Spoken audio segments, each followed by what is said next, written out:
G'day, and I'm back with another audio video.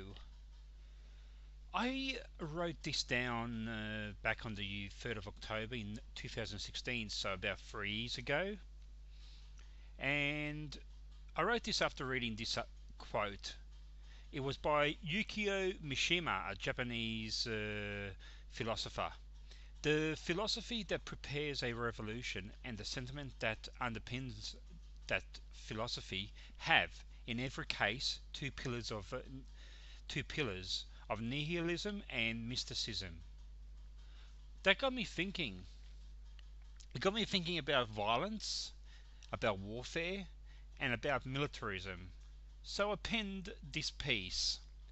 Towards the end of militarism, they do not fight for my freedoms.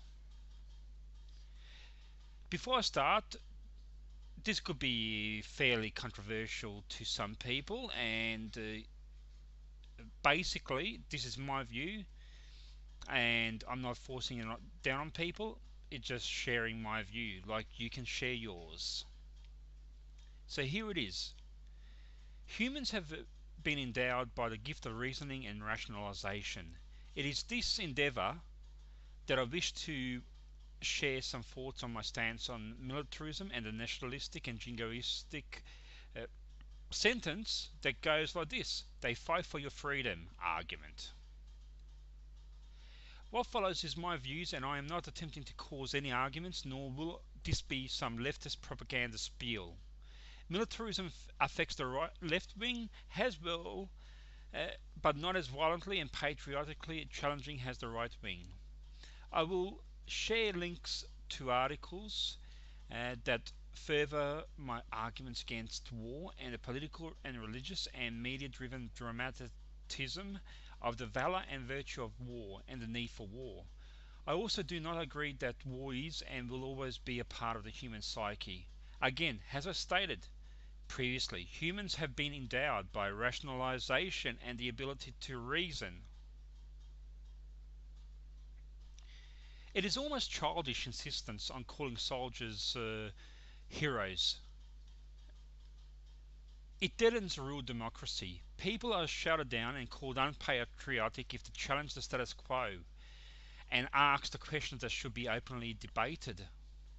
If someone challenges drone strikes on targets as being morally correct or incorrect, their patriotism is questioned.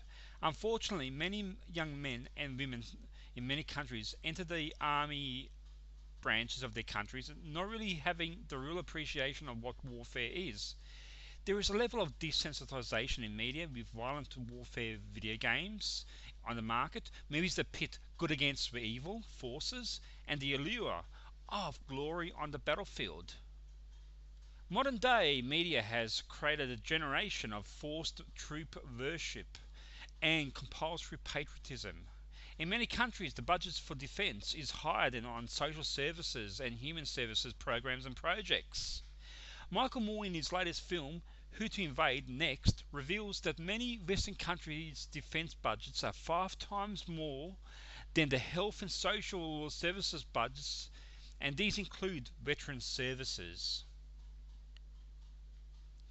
In a sense, it is rhetorical sloppiness and intellectual shallowness of affixing each such reverent labels in the military that betrays a frightening streak of overt nationalism and chauvinism. It also makes honest and serious conversations necessary for the maintenance and enhancement of fragile democracy nearly impossible. We don't live in a strong democracy, it is fragile.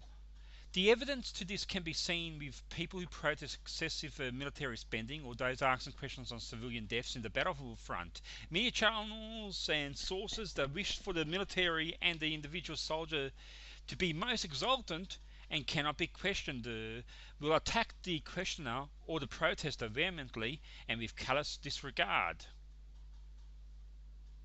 It is not only an American issue, but an issue with most cultures, especially in the West.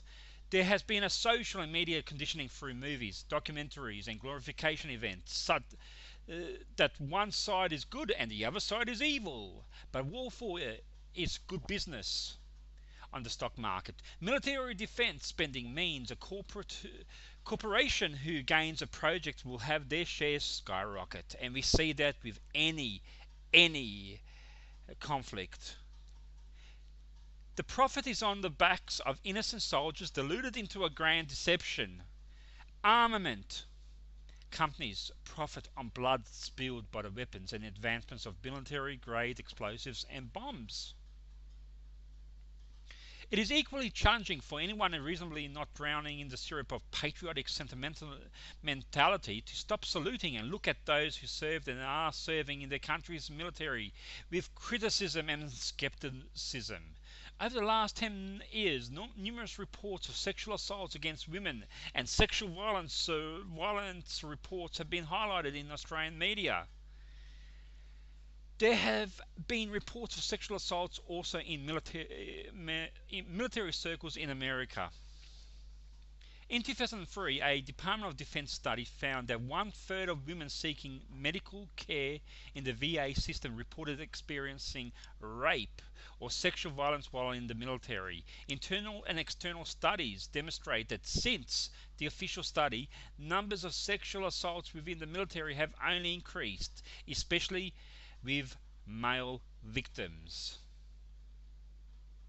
In almost all societies, rape and sexual violence is deplored, and yet there is a culture of violence on the battlefield, and this transfers within the military as well. Then there are those cases of soldiers who have been filmed laughing and mocking victims that they have killed.